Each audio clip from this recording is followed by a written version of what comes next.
Mateus 26, do verso 39, diz assim: E indo um pouco adiante, prostrou-se sobre o seu rosto, e orando, e dizendo: Meu Pai, se é possível, passa de mim este cálice. Grava, cálice, fala cálice. Jesus estava no Getsemane, ou Getsemane. Getsemane significa prensa de óleo, prensa de azeite. Então grava, ele sai da Páscoa, ele comemora a Páscoa, ele toma a ceia na Páscoa, vai para o Getsemane, ou Getsemane, e ali ele ora, e enquanto ora, ele fala com Deus na sua oração: se é possível, passa de mim esse cálice. Tinha cálice ali, sim ou não? Sim ou não? O verso 42, então ele vai com os discípulos, ele ora e tudo. No verso 42 ele faz a oração novamente. Olha a oração dele. E indo segunda vez orou dizendo: Meu Pai, se esse cálice não pode passar de mim sem que eu beba, faça-se a tua vontade. Meu Deus, cálice de novo. Ele já tinha tomado a ceia, ele já havia participado da ceia. E aí vamos para o verso 44. E deixando-os, ele volta para os discípulos, acha os discípulos dormindo, e quando volta, deixando-os de novo, foi orar pela terceira vez, dizendo as mesmas palavras: Meu Pai, se é possível, passa de mim esse cálice. Contudo, se isso não é possível, faça-se então a tua vontade. Povo querido e bendito do Senhor, prestem atenção em algumas coisas que eu deixei aqui registrado. A Páscoa, quando celebrada pelos judeus, ela tinha 4 cálices que os judeus obrigatoriamente tomam na Páscoa, ou na ceia dos judeus. A Páscoa antiga para os judeus é a nossa ceia atual. E havia 4 promessas de Deus para que alguém pudesse tomar a ceia entre os judeus. Está exatamente em Êxodo capítulo 6, verso 6. Portanto, diga ao povo de Israel: Eu sou o Senhor, eu os libertarei. Primeira promessa, libertação. Libertação aqui é: eu vou preparar vocês, eu vou santificar vocês. A nossa tradução é libertar, mas o original é: eu vou tirar quando você estiver pronto. Ou seja, a primeira promessa da ceia é santificar quem vai tomar a ceia. A segunda: eu os libertarei da opressão e os livrarei. Livrar é livramento mesmo, libertação. Chegou a hora de sacudir o jugo, o peso do pecado, a doença, a enfermidade. Eu vou literalmente livrar você. Terceiro: eu os resgatarei com o meu braço poderoso. Resgatar é redenção, é salvar. Resgatar é o embate, significa: agora eu tiro da mão de Faraó, agora eu tiro da mão do inimigo, agora eu tiro você do inferno, agora eu te resgato, agora eu pago o preço. Agora é poder de Deus em ação. Amém? Está em vermelho porque era o terceiro cálice. O quarto: e eu os tomarei como meu povo e serei o seu Deus. Tomar aqui no hebraico é festejar, louvar. Nós vamos comemorar. Agora é tudo de bom acontecendo. Significa o seguinte: durante a ceia do judeu, tinha 4 cálices para serem tomados. O primeiro cálice é o cálice da preparação, que é aqui, tirar, eu vou prepará-los para sair. Então, enquanto o ritual da Páscoa era contado, o ritual da libertação, quando saíram da escravidão, enquanto eles eram contados, os judeus, eles tomam então o primeiro cálice. Continua-se contando sobre a Páscoa, sobre a saída, sobre a libertação. Então vem o segundo cálice, na hora do livramento, na hora em que todo mundo estava se preparando, entre a cultura judaica, aquilo que era contado, tomava-se o segundo cálice, que era o cálice do livramento. O terceiro cálice está em vermelho, porque ele era o último cálice a ser tomado.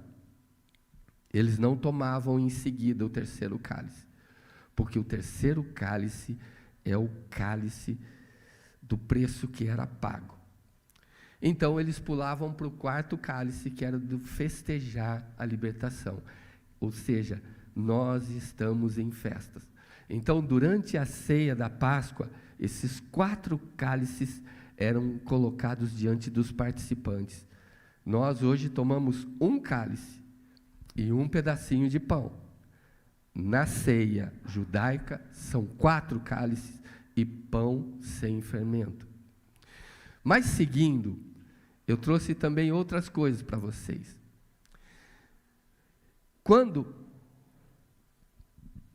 Tudo bem aí? Tudo bem esse desespero?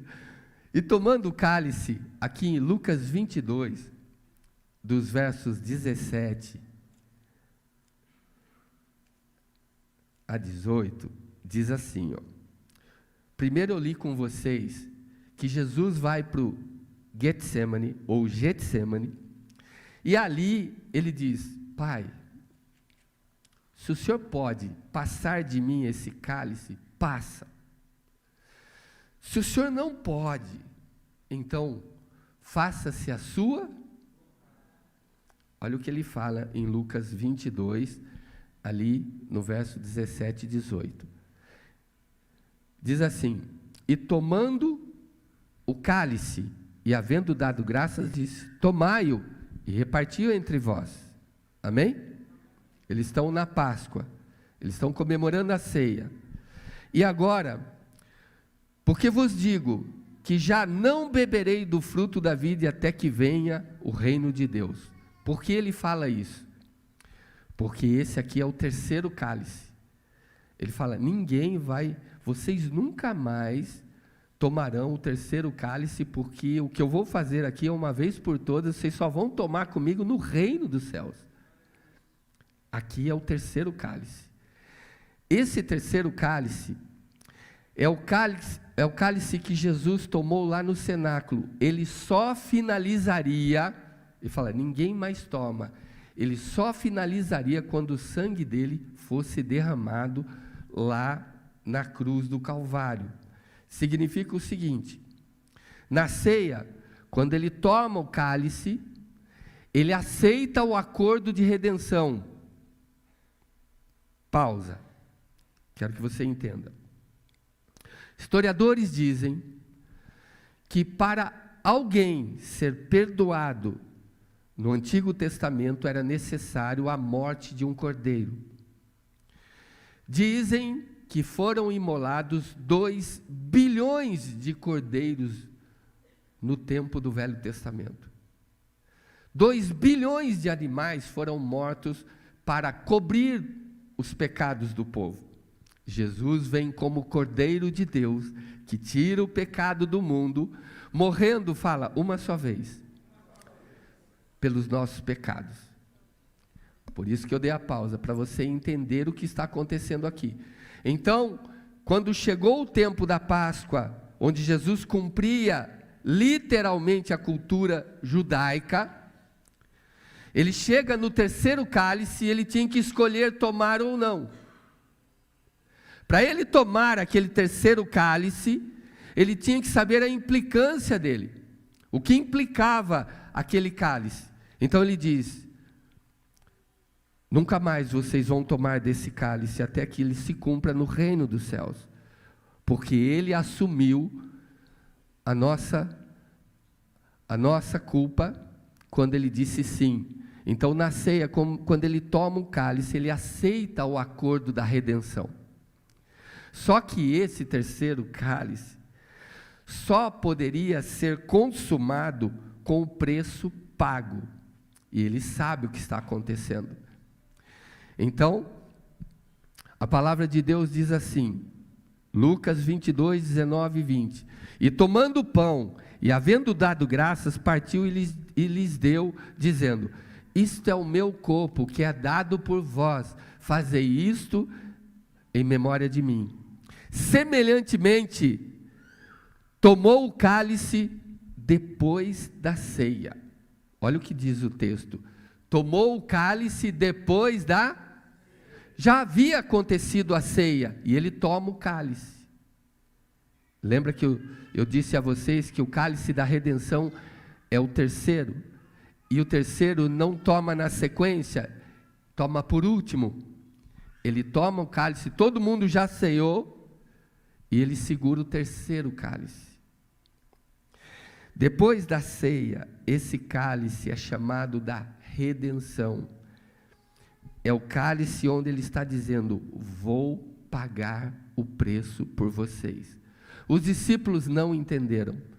Tanto é que quando Jesus morre, os discípulos não entendem. Eles não entendiam o que Jesus estava falando. E quando Jesus diz assim, em João 19:30, tendo provado, Jesus disse: está consumado. Ali na cruz, quando ele prova a esponja embebida com vinagre, ele fala, tetelestai. O termo grego para consumado é tetelestai. O que quer dizer tetelestai? Quer dizer, está pago a dívida do homem com o seu Criador. Olhem lá embaixo. Em termos contábeis, o que significa esse pagamento?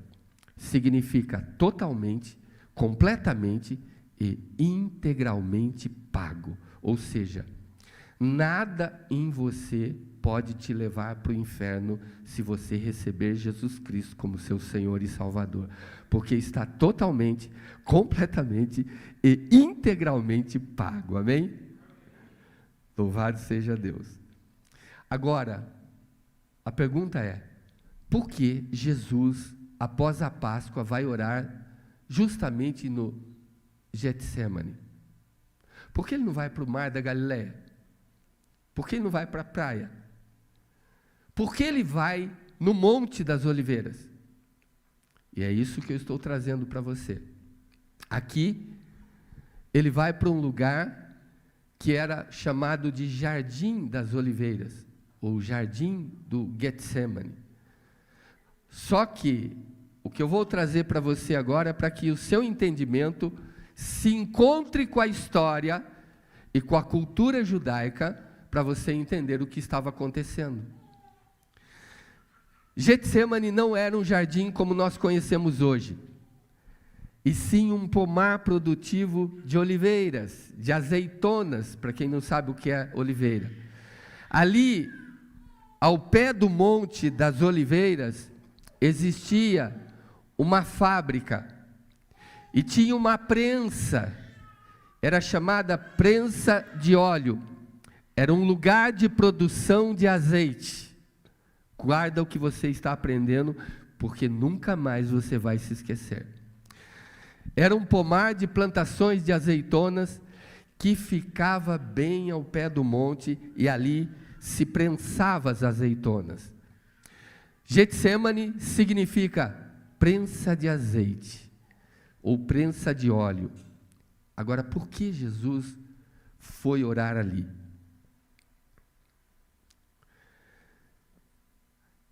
Para quem não sabe, a azeitona é um dos alimentos mais completos do mundo, porque tem múltiplos aproveitamentos. E existe um processo para a colheita das azeitonas. Eu não sei se a imagem é boa aqui para você, mas para o pessoal de casa, está saindo legal, né? Por causa da claridade. Mas se vocês olharem, em volta das árvores, nós temos ali muitos lençóis. Alguns lençóis ali, ó. Tá vendo aqui no chão? Segue a minha luz aqui, ó. Tem lençóis aqui. Então eles colhiam as azeitonas com garfos, com rastelos, com as mãos, sacudiam, subiam, sacudiam, jogavam todas as azeitonas nesses lençóis. Em seguida, retiravam-se as folhas, os gravetos, e as azeitonas as pontas dos lençóis eram amarradas, de maneira que se tornavam sacos pesadíssimos. Fala, sacos cheios de azeitonas. Grava isso também. Para quem não sabe, a diferença entre uma azeitona verde e uma preta é que a verde ela é colhida no processo ainda verde e a preta é colhida no processo maduro. Ela já está madura. Só é essa a diferença entre uma azeitona verde e uma azeitona preta, ok? Mas seguindo agora, por que Jesus vai ali? Porque existe um processo, existe um segredo que você vai conhecer agora. A azeitona, quando ela era colocada, os sacos sobre sacos, ela começava a soltar um óleo, e é chamado, fala comigo, primeiro óleo. Esse primeiro óleo que saía de um saco, colocado em outro saco, em outro saco, em outro saco, sacos sobre sacos empilhados, as que ficavam abaixo, elas começavam a sofrer um processo de sangria, e elas soltavam, era extraído delas um óleo, era chamado extra virgem. Esse óleo da sangria, de apenas carne sobre carne da azeitona, azeitona sobre azeitona, sem ainda o processo de externo sobre elas, mas sim o peso dela sobre ela, é o óleo extra virgem. E esse óleo que saía era chamado azeite da primícia. Significava, ninguém podia usar. Ele ia diretamente para o templo. Ele ia acender a menorá. Servia para que a luz de Deus estivesse no meio do povo e só pudesse ser alimentada com azeite extra virgem. Outro detalhe, o Monte das Oliveiras ficava de frente com o templo.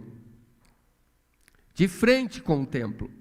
Eles extraíam, por isso que a fábrica de azeite ou a prensa de óleo era de frente com o templo. Porque a primícia do azeite saindo dali, escorrendo, saco sobre saco, era retirado, era o melhor, era o mais produtivo, era o mais saboroso, era o mais puro, era o mais limpo, era o mais extra, era levado imediatamente e diretamente para o templo, para manter aceso o candelabro de Deus. Só que, depois disso, a azeitona era colocada em um lugar na fábrica, na prensa de óleo. Aqui eram colocados os sacos e era colocado uma pedra de moinho gigante sobre ele, onde um animal ou uma pessoa empurrava essa pedra e sempre em volta do mesmo lugar, do mesmo coxo, tinha um lugar onde vazava o óleo que era esmagado, agora espremido, e saía o segundo azeite. O segundo óleo, fala comigo, o primeiro era para Deus, o segundo era alimento. Ou seja, o primeiro vai para o templo, como oferta de primícias para Deus, era o dízimo do azeite. tudo que é primeiro na minha e na sua vida deve ir para quem? Para Deus. Aí algumas pessoas dizem, eu não sou dizimista, o primeiro na sua vida é para Deus. Você pode não ser e nem querer, mas o primeiro em tudo é dízimo para Ele. O segundo era alimento para as nações. Ia para os mercados, para as casas, os palácios, preparava-se comida e alimentava pessoas. Amém? Mas é a mesma azeitona, só que vem o terceiro. Terceiro óleo, ainda continuava colocavam mais peso, continuavam rodando, saía um terceiro óleo, uma qualidade já inferior, e saía um pouco esmagado, com um pouco de azeitona.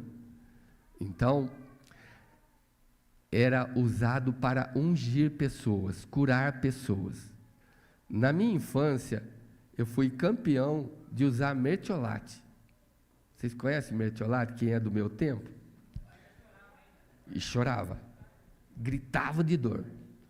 Quando ralava, minha mãe falava, vem aqui que eu dou um jeito. Você gritava mais ainda com um tal de mertiolate. Vocês que são novinhos não sabem o que é isso. Escapou. Eu, nos meus 120 anos, já experimentei muito mertiolate. Naquele tempo, só tinha um remédio para qualquer doença. Sabe o que era? Fala assim, azeite. Por isso a expressão, enche teu vaso de... Vocês usam muito. Varoa, enche teu vaso de azeite. E a gente nem sabe o que fala. A gente pensa que é o quê? Espírito Santo. É ou não é? Para a igreja de hoje. Naquele tempo, enche o vaso de azeite tenha remédio andando com você em todo o tempo. Ande com remédio. Você não sabe o que vai acontecer. Então, se usava, depois de esmagar pela terceira vez, então saiu o terceiro óleo que era usado para ungir pessoas. E eles usavam geralmente um vaso desse para encher de azeite. Então, quando tinha um enfermo, alguém caído no caminho, aqui, o bom samaritano, ele é ungido, as feridas dele são ungidas. Com o quê? Com esse terceiro óleo. Mas dá para extrair mais? Será que dá? Se colocar mais peso, sai mais alguma coisa ainda da azeitona? Sai. Tinha um quarto óleo. Após a retirada do óleo para remédio, a azeitona perdia muito da sua propriedade. Mas ainda assim, se aumentavam os pesos e dava para retirar mais um óleo. Só que dessa vez era usado para fins de higiene, onde era feito sabão. A mesma azeitona, o óleo, era feito agora sabão. Aqui, tem um sabão de oliveira aqui. Ou seja, era para limpeza, para higiene. E aqui saiu o quarto óleo. Tudo isso da mesma azeitona. Mas será que sai mais alguma coisa? Sobrou só bagaço de azeitona em todos os sacos. Sai mais alguma coisa? Eles aumentavam o peso e saía um quinto óleo. Mas dá para esmagar mais? Dá. Dá para tirar mais alguma coisa dela? Dá. Mas já tiramos 4 vezes. Pois dá. Sai um óleo ralinho, muito ralo agora, que servia para iluminar as casas, usar nas tochas, iluminar as cidades. E tudo isso, as lamparinas, as lâmpadas antigamente era assim, tinha um pavio na ponta, enchia aqui de óleo e ficava pegando fogo a noite toda, iluminava a casa. E as tochas também eram embebidas com óleo da azeitona. Fala assim comigo, tudo isso da azeitona?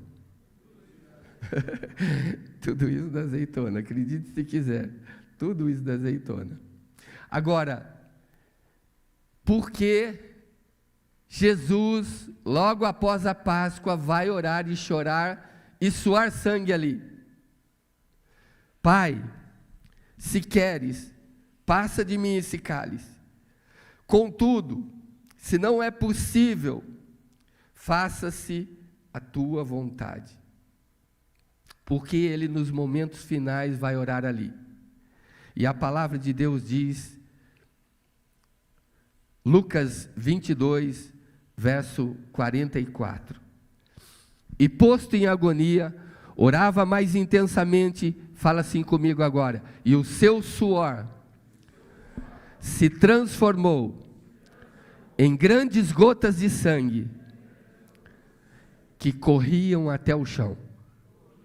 Presta atenção no detalhe, o sangue tocava, o sangue que escorria dele tocava o que chão? Fala, o Monte das Oliveiras. Agora nós vamos aprender aqui. Jesus volta. Jesus está na fábrica de azeite. Jesus está no local da prensa de óleo. Ele sai da Páscoa, comemora a Páscoa com seus discípulos, eles ceiam e ali no monte ele diz: o senhor pode passar de mim esse cálice? Deus em silêncio. E ali, ele tem a visão onde é que ele estava. Por que ele não podia estar em outro lugar? Porque o óleo que se extraía da fábrica ia diretamente para quem? Para Deus, para o templo. Olha a vista agora, aqui é o Monte das Oliveiras. Olha a vista de frente com o Monte das Oliveiras, o que existe hoje em Jerusalém. Fala assim comigo, o templo. Jesus não podia estar em outro lugar. Ele tinha que estar no Monte das Oliveiras, de frente com o templo. E agora presta atenção. Agora vem um míssil hipersônico para você. Tudo bem, mas o que ele faria ali? Ele precisava dar de si mesmo a Deus, sem nenhuma pressão externa, sem que ninguém tirasse nada dele. Tinha que se extrair dele agora o primeiro óleo. Por que Jesus vai para o Getsemane? Porque ali ele tinha que se oferecer como oferta pelo pecado. Ele disse lá na ceia: vocês não tomarão mais desse cálice até que se cumpra no reino de Deus. Ele pegou o cálice da redenção. Aqui não tem ceia, mas ele sabe que ele tem que tomar o cálice da redenção. Ele tem que cumprir a ceia dos judeus. Falta um cálice. Qual cálice? O da redenção, que deveria ser extraído dele, que deveria ser tirado dele, e deveria ser entregue a Deus por ele, por mais ninguém. Então significa, mas alguém pode tirar alguma coisa de Jesus? Não, não pode. Ele tem que decidir. Ele tem o cálice nas mãos. Ele pode decidir não ir em frente, voltar para o Pai. Ele pode decidir olhar para nós e dizer assim: não vale a pena. Eles não são fiéis. Eles vão falhar, eles vão pecar, eles vão errar. Não vale a pena continuar. Deus, Pai, eu paro por aqui, eu vi que não vale a pena, mas ele tinha que decidir por si mesmo. Por isso ele vai para o Getsemane, na prensa de óleo. Ele é a oliveira verdadeira de Romanos capítulo 11, e ele tem que ser esmagado e moído se quiser continuar. Por isso que naquele momento, ele chega no ápice do que um homem comum pode chegar em termos emocionais. Ali ele é tomado completamente de pavor. E ali ele tem que decidir seguir conosco ou sem nós. E a palavra de Deus diz que Jesus mesmo testificou: ninguém tira a minha vida, antes eu de mim mesmo a dou. E ele, naquele momento, escolheu tomar o cálice da redenção para nos salvar e nos livrar. Gente, eu sei que para você isso pode soar normal, mas se você fosse Jesus, o homem Jesus, e entendesse quão difícil, Quão terrível seria agora continuar daqui para frente. Você ia entender quando a palavra de Deus diz aqui que ele, apesar de ter o poder, tudo estar nas mãos dele, ele decidiu seguir em frente.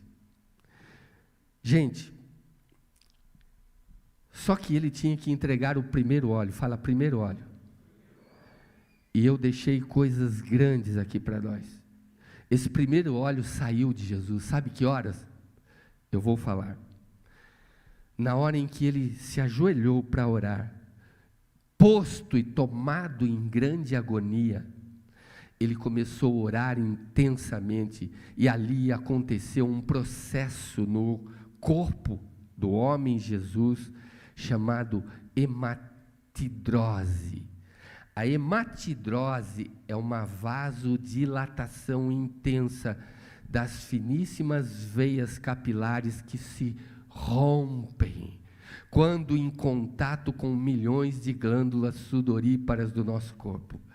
A hematidrose é onde o sangue entra em contato com o ar e ele se coagula, mas daqui a pouco a nossa pressão cai, nós começamos a suar muito intensamente, e o suor carrega as gotículas de sangue que romperam dos vasos e extrapolaram da pele, e a Bíblia diz que o suor se mistura, se transforma em sangue, e o sangue começa a cair no chão.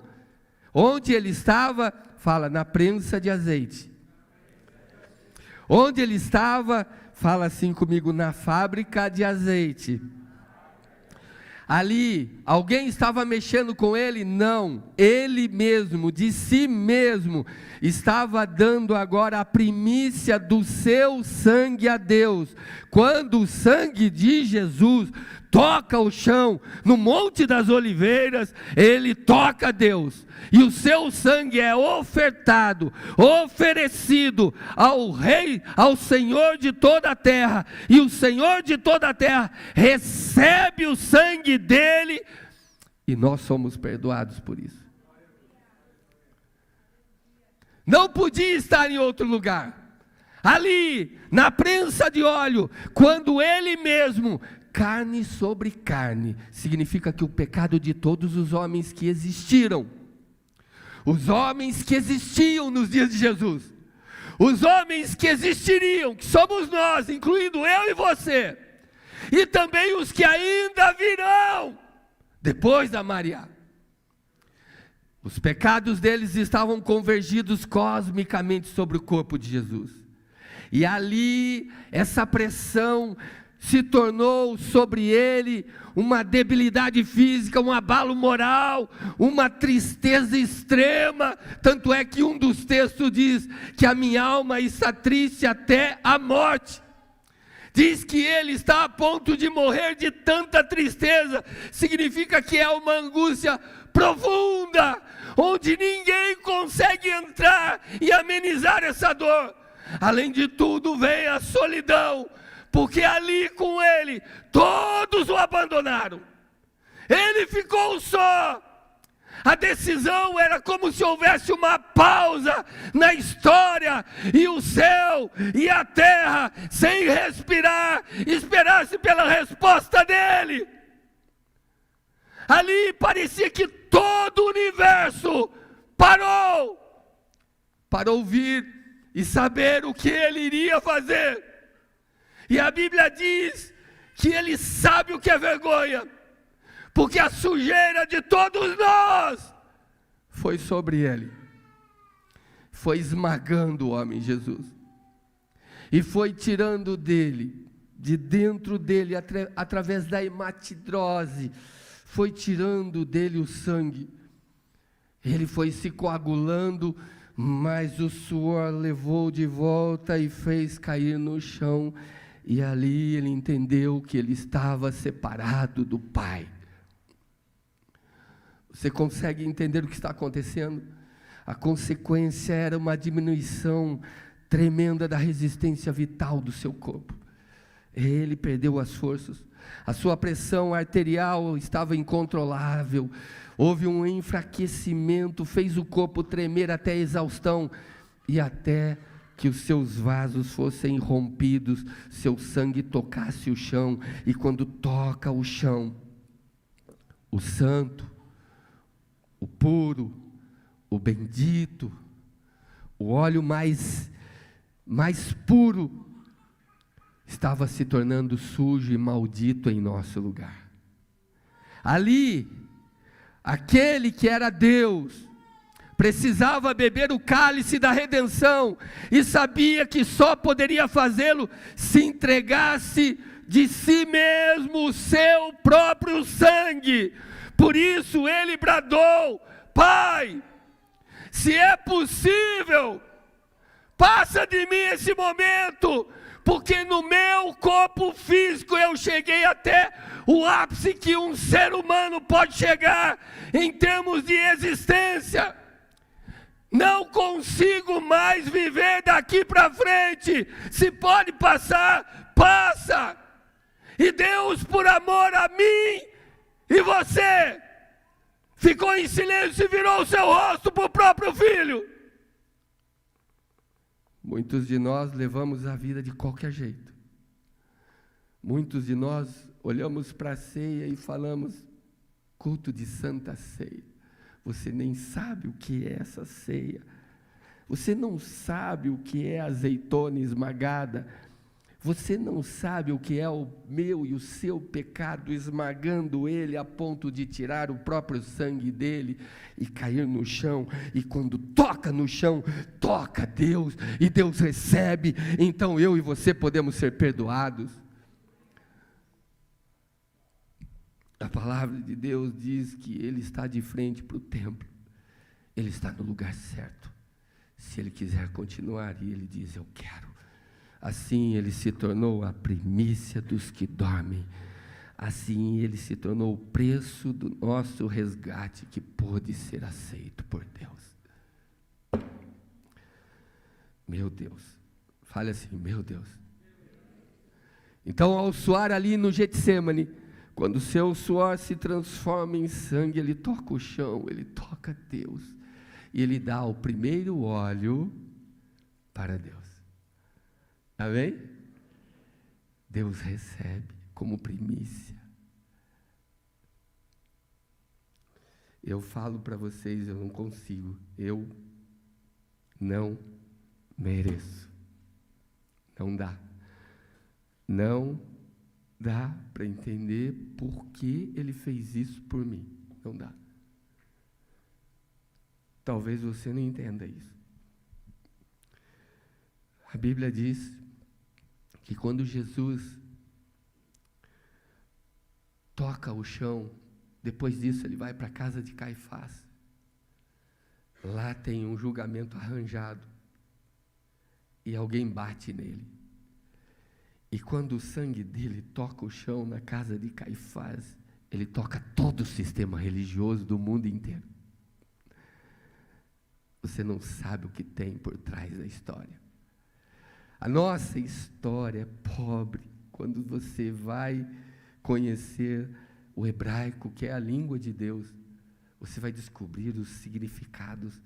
Então, a palavra de Deus diz que Jesus começa a espalhar o seu sangue por todas as áreas da nossa existência. Você não pode ser perdoado sem o sangue dele. É impossível você, com um coração tão mau, tão duro, ser perdoado de qualquer ato, se não fosse esse sangue derramado ali no Monte das Oliveiras. Mas aí não para. Jesus foi tocando todas as áreas necessárias do ser humano durante a sua caminhada, e ele sai do Getsêmani exatamente cumprindo toda a trajetória das azeitonas. Primeiro ele toca a Deus, depois a palavra de Deus diz que ele se torna o nosso alimento. Ele se torna o nosso alimento. Jesus é o pão vivo que desceu dos céus. Jesus é a água viva. Depois, ele foi mais esmagado, mais moído ainda. Ele se torna a nossa cura. Nós só podemos ser curados quando o tomamos, quando nos aproximamos, quando ele se torna o bálsamo de Gileade. Ele se torna a nossa cura. Exatamente igual a azeitona. Depois ele é mais esmagado ainda, mais moído ainda. Ele se torna o nosso perdão, a nossa graça. Ele limpa-nos dos nossos pecados. Por isso que uma das fases da azeitona é limpeza, é sabão, é higiene. Ele limpa-nos e prepara-nos para sermos salvos. Depois ele mais esmagado ainda, ele se torna agora a nossa luz, o nosso caminho, a nossa verdade, a nossa vida. Ele é o caminho, a lâmpada para os meus pés, o caminho seguro. Ele é a direção certa. Jesus cumpre todas as etapas. Por isso ele tinha que estar ali. Ele tinha que começar ali. Mas eu quero trazer para você ainda uma outra particularidade. Por onde Jesus passou, agora desse homem tinha que se extrair tudo o que era necessário para a humanidade, para que o plano de redenção fosse completo. Então ele vai para a casa de Caifás. Anás e Caifás, sumos sacerdotes, e ali esmurram ele, batem nele, e ele já estava sangrando. Quando o sangue de Jesus toca a casa de Caifás, ele toca todo o sistema religioso. Então hoje, todas as religiões não são parâmetro para o céu, porque ele estabelece que só existe um caminho para chegar até o Pai, e não é Buda, Confúcio, Maomé, não é os gurus do Oriente, nem mesmo os santos da igreja, das igrejas por aí. O único caminho para chegar até o céu é através dele mesmo. Ele diz: eu sou o caminho, a verdade e a vida. Por que ele declarou isso? Porque ele tocou todo o sistema religioso mundial, do mundo inteiro. Todas as religiões podem ser boas, podem ser corretas, podem ser honestas até tal ponto, mas para se chegar ao Pai, só através dele. Ele toca, o sangue toca o sistema religioso, e não para por aí. Tem outro segredo aqui. Quando Jesus foi açoitado pelos romanos, ali no pretório, ele toca os governos do mundo inteiro, e ele declara: pode existir príncipes, pode existir governos, pode existir presidentes, pode existir reis, mas existe só um Rei dos reis e Senhor dos senhores, e ele estabeleceu que Jesus é o Rei dos reis, Senhor dos senhores. Ele toca os governos. Ninguém viverá suficientemente tempo aqui na terra para gozar dos roubos, das falcatruas, das mentiras. E ele diz: tudo será punido, porque existe um governo absoluto e mundial. E não é o nosso, é o dele. Quer governar e governar errado? Governe. Mas existe um dia, haverá um dia, onde todos prestarão contas ao Rei dos reis e Senhor dos senhores. Ali, quando o sangue dele toca o pretório, ele toca os governos mundiais. Mas não para por aí. A azeitona continua espalhando o seu óleo. A Bíblia diz que quando Jesus é maltratado e ferido diante de Pilatos, ele toca todo o sistema político do mundo. Nós estamos avaliando pessoas para colocar nas urnas o nosso voto, e a maioria dos candidatos são todos mentirosos. Todos falam o que nós queremos ouvir, gostamos de ouvir, mas lá no fundo nós sabemos ideologias. Lá no fundo nós sabemos quem é contra e quem é a favor de Deus, e nós ainda assim votamos em quem é contra Deus. Jesus falou o seguinte: quando ele toca o sistema político do mundo inteiro, ele está dizendo: vocês podem se sujar, podem levantar leis contra Deus, vocês podem fazer o jogo da mentira, do favorecimento, mas haverá um dia em que, mesmo com a sua política de lucro, de engano, de esperteza, ou enriquecimento ilícito, vocês sabem do que eu estou falando, tudo será julgado pela reta justiça de Deus. E eu disse a vocês, agora há pouco nós apresentamos a Maria. E eu disse, se vocês não tivessem subido aqui, vocês não teriam compromisso com a vida dela. Porque quando se entra diante de Deus, se compromete. Eu sou só testemunha. É uma testemunha agora comprometida, porque foi firmada uma aliança. Significa que quando alguém sobe ao poder, a palavra de Deus, não há autoridade que não venha ele se comprometeu com o Deus de toda a terra, e se ele fizer um mau governo, ele vai receber o castigo por isso. Quando Jesus cai no caminho, entre o pretório agora, e até a cruz, Jesus cai, ele toca todo o sistema social do mundo. Você pode pensar assim, mas o que Jesus tem a ver com o social hoje? Ele toca. Isso significa que ninguém entra nesse planeta, ninguém que entre nesse planeta pela porta natural, que é o ventre da mulher, fala ventre da mulher. Lugar de entrada nesse planeta é ventre da mulher. O diabo não entrou pelo ventre, ele é ladrão e salteador. Por quê? A gente lê isso e não sabe por quê. Porque a Bíblia diz que ele foi lançado para a terra. Jesus diz, eu via Satanás cair do céu como um raio, e por isso vos dei poder sobre ele. Ele é lançado, ele não entra. Como é que Jesus entrou aqui? Fala, pelo ventre. Por isso que ele diz, eu sou o bom pastor entra pela porta. Eu entro pela porta. Ele entrou pelo ventre. O que significa quando ele tocou o social? Ele toca a sociedade do mundo inteiro. Significa que não há terra de ninguém. Ou seja, qualquer coisa que você ache que exista nesse planeta, que brilhe, que emita som, ou alguém que respire, tudo pertence a Ele. Ele toca. Quando Jesus cai, lembra do episódio onde Jesus cai e Simão, o sirineu, vai ajudá-lo a carregar a cruz? Lembram desse episódio? Significa que ele toca todas as raças dos homens. Simão não era a raça dele e foi carregar a cruz. Significa que ele tocou todas as raças, povos, línguas e nações que viveriam na face de toda a terra. Todos os lugares tem gente do Senhor, tem gente convertida, porque ele tocou com o seu sangue ali. Quando sangue e água saíram dele ali na cruz, naquele momento Jesus tocou toda a humanidade. Todos os homens, todas as pessoas, todos que já existiram foram tocados por ele. Jesus se tornou o nosso Salvador.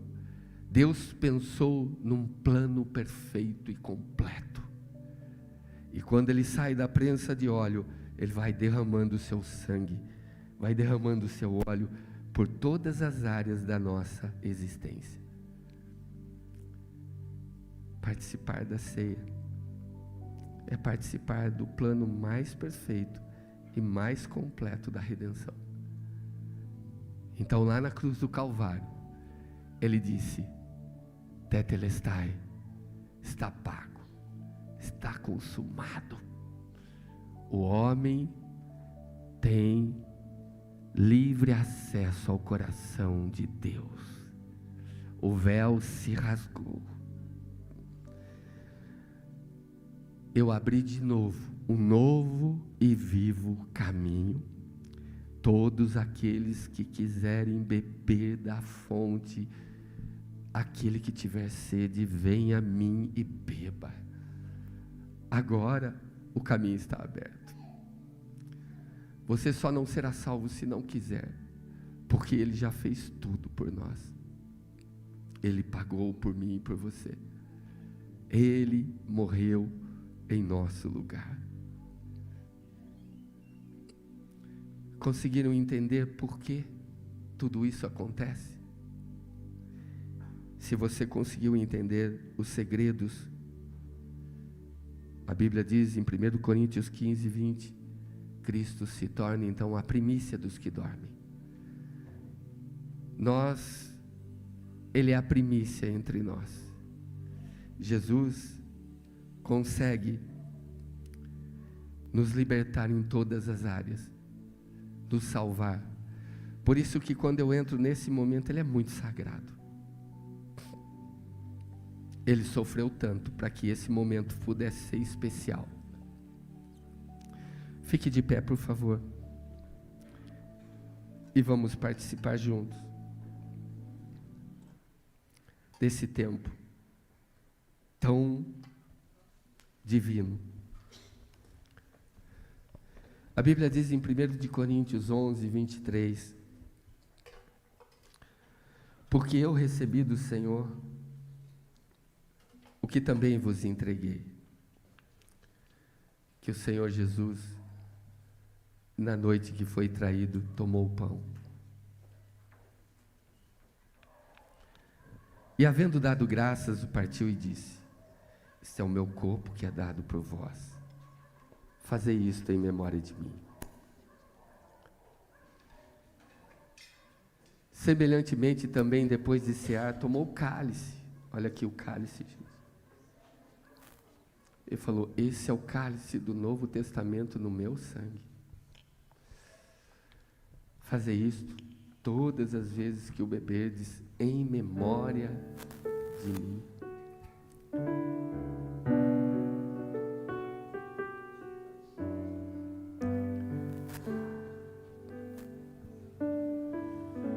Porque aquele que comer do meu corpo e beber do meu sangue estará anunciando a volta do Senhor até que Ele venha.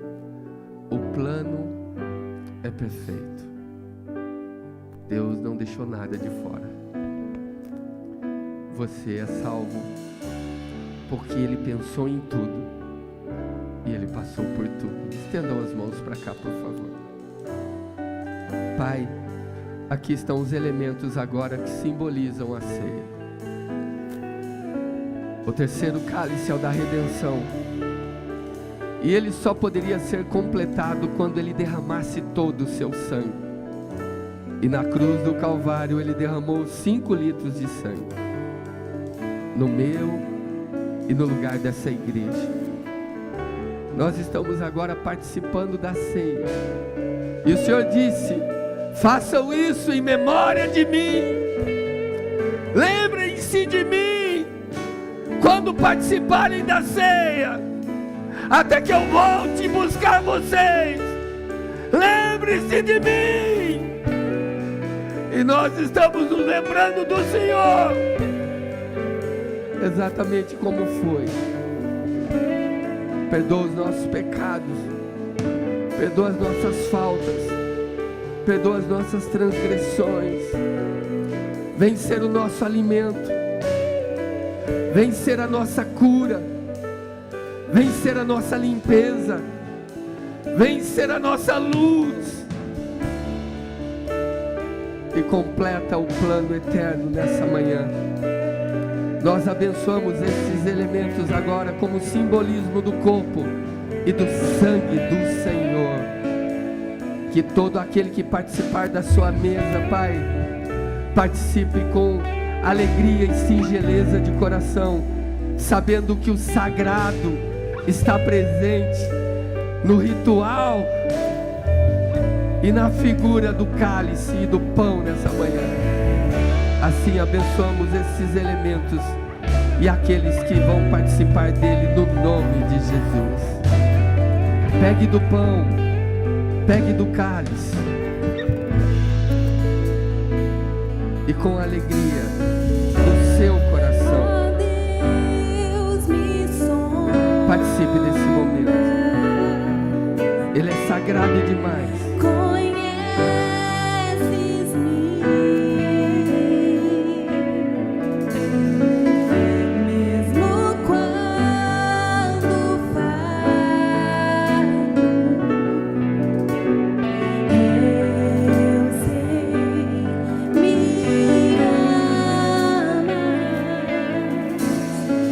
participe desse momento em adoração.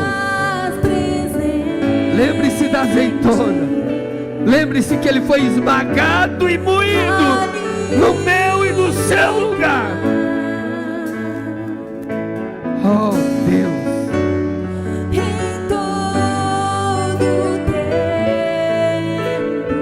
por amor de mim e de você,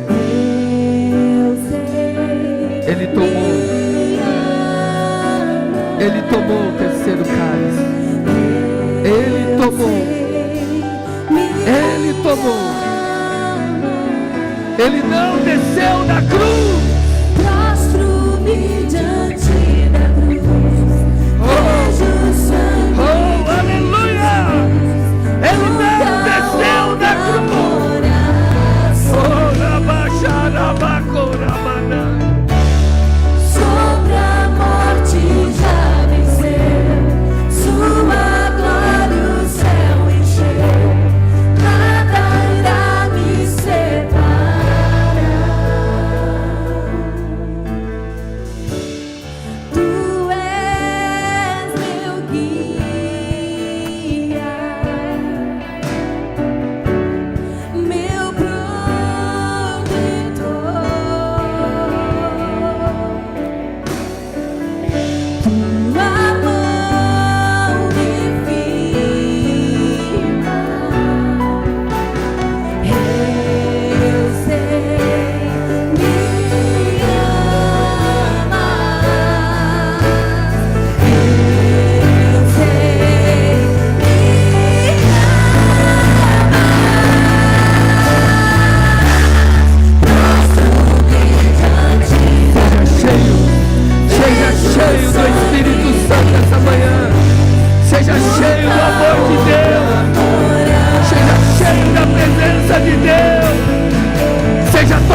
pegou do pão,